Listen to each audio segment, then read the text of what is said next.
les rendez-vous de l'écho sur Grand Lille TV avec la Caisse d'épargne. La Caisse d'épargne, vous être utile.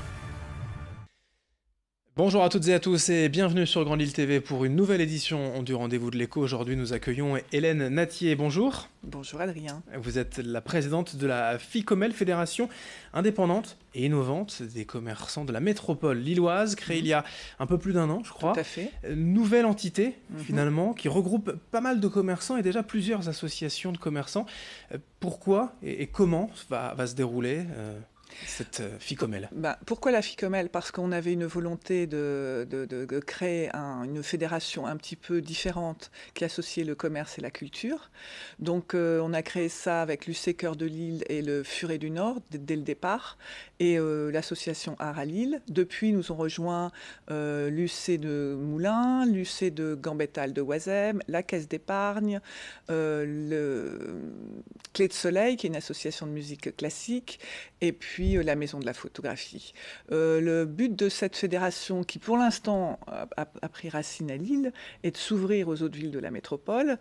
Par exemple, je pense à Roubaix, je pense à Marcq, à Mouveau. Donc l'idée, ce serait de regrouper comme ça toutes les forces actives et les forces vives et les commerces et la culture de toutes ces villes, parce que la métropole est riche et qu'on peut tous créer des interactivités ayant tous des identités différentes et des problématiques différentes. Mais ce ne sont pas que des commerçants stricto sensu, quoi. Je veux dire, c'est vraiment ceux qui œuvrent pour l'attractivité touristique du territoire. Exactement. Donc même des entreprises, on a des concepts par exemple, toutes les forces vives, je pense à des médecins, les avocats, enfin tout le monde peut, tous ceux qui veulent travailler à l'attractivité de leur ville peuvent rentrer dans la FICOMEL. Alors l'union fait la force, on le comprend, c'est d'être plus fort ensemble bien sûr, mais pour faire quoi à l'arrivée? Pour organiser des événements, pour s'entraider? Voilà, l'idée c'est de s'entraider, c'est d'offrir un cadre de communication par exemple. On a créé un papier qui est édité à 40 000 exemplaires. On va créer une web TV spécifique pour la FICOMEL, pour les commerçants qui feront des petits films ou qui viendront parler de leurs problématiques. On voudrait créer des ponts par exemple entre Roubaix et Lille, puisque Roubaix a une forte identité et quand quelqu'un par exemple vient à Lille en tant que touriste, il va forcément à la piscine et puis il veut pourquoi pas aller voir l'underground de Roubaix. Donc c'est un petit peu l'idée de montrer que, vous savez, dans toutes les métropoles, il y a vraiment une forte dimension touristique et on est, la métropole lilloise, on est la petite sœur la plus pauvre là-dedans. Donc on doit vraiment travailler sur l'attractivité. Et c'est vraiment notre but numéro 1. C'est un peu comme une locomotive, si je comprends bien, pour le territoire. Néanmoins, les petites, entre guillemets, associations de commerçants plus locales ont encore une raison d'être. Bien sûr, parce que chaque union commerciale a sa spécificité. Vous vous doutez bien que quand il se passe des choses au Gambetta, c'est tout à fait différent de ce qui se passe dans le Vieux-Lille.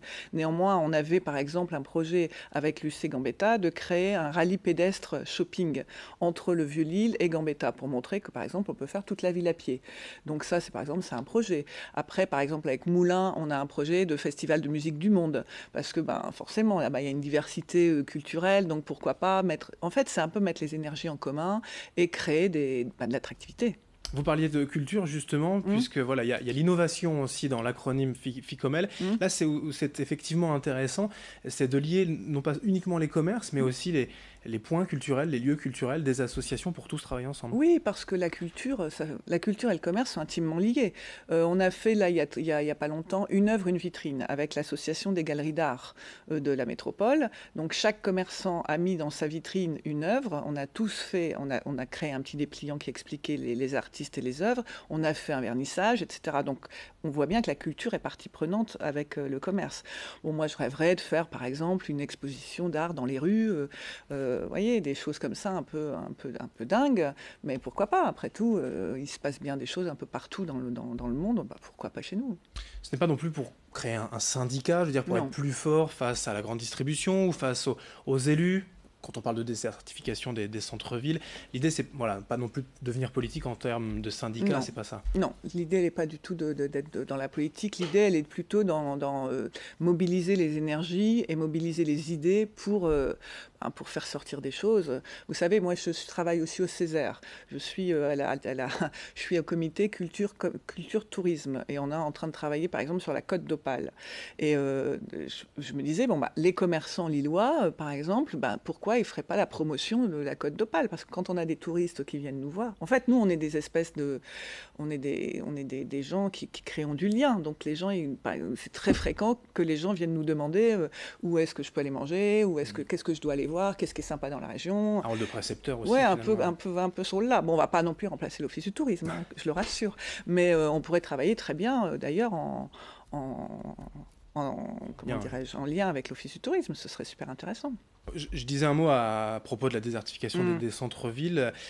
Qu'en est-il précisément à Lille? Le commerce vit bien tout de même? A priori, Lille est une des villes qui est relativement épargnée. Elle a une grosse tradition commerciale. Il y a quand même, malgré tout, une perte des indépendants. Donc ça, c'est un petit peu... Par contre, ça, la FICOMEL travaille là-dessus parce qu'elle tient au commerce indépendant. Parce que c'est le commerce indépendant qui donne une personnalité à une ville, qui donne un dynamisme. Souvent, il est même un peu avant-gardiste. Il crée des concepts, etc. C'est beaucoup plus flagrant, la désertification à Roubaix, à Tourcoing. Voilà. Il y a par contre d'autres villes assez dynamiques. On a commencé à le voir avec Margan-Barœul, Mouveau, etc., avec la création de beaucoup de restaurants. Donc il y a... Mais bon, l'ensemble néanmoins est assez fragile.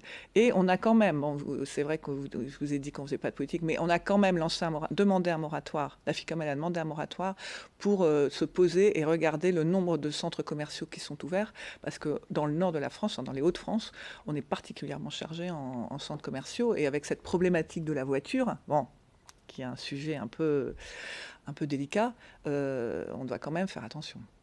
J'évoquais le rôle de locomotive de la FICOMEL. À Lille, c'est certainement le vieux Lille, si on veut parler d'attractivité touristique. Vous êtes, vous personnellement aussi, commerçante dans le vieux Lille. Il y a eu quand même pas mal de travaux. Ça se termine avec notamment un projet de végétalisation des façades, je crois. Oui, voilà. Donc, je suis aussi également présidente de l'UC Cœur du Vieux-Lille, qui regroupe à peu près une centaine de commerçants. Et on travaille là, tout récemment sur une végétalisation des façades et des devantures de magasins, et en coopération avec la mairie de Lille, qui est très ouverte sur le sujet et même très partante. Donc à partir de septembre, on va présenter un dossier, on va travailler avec les horticulteurs et les paysagistes de la ville et on a tout un gros projet comme ça. D'où le before que nous avons fait début juillet avec les commerçants pour fêter la réouverture de la rue Basse et pour remercier nos clients qui ont bravé les intempéries pour venir nous voir et où on a créé un petit événement qui s'appelle La Fleur sous le pavé, qui est le fil conducteur de notre initiative. Voilà, tout cela à découvrir donc bien évidemment dans le Vieux-Lille, mais ailleurs, partout où il y a des commerces, avec la FICOMEL, je le rappelle, Fédération indépendante et innovante des commerces de la métropole lilloise, dont vous êtes la présidente, Hélène Natier. Merci d'être venue aujourd'hui sur Grand Lille TV. Merci. Merci à vous de nous avoir suivis. Dans un instant, l'info continue. Les rendez-vous de l'écho sur Grand Lille TV avec la Caisse d'épargne. La Caisse d'épargne, vous êtes utile.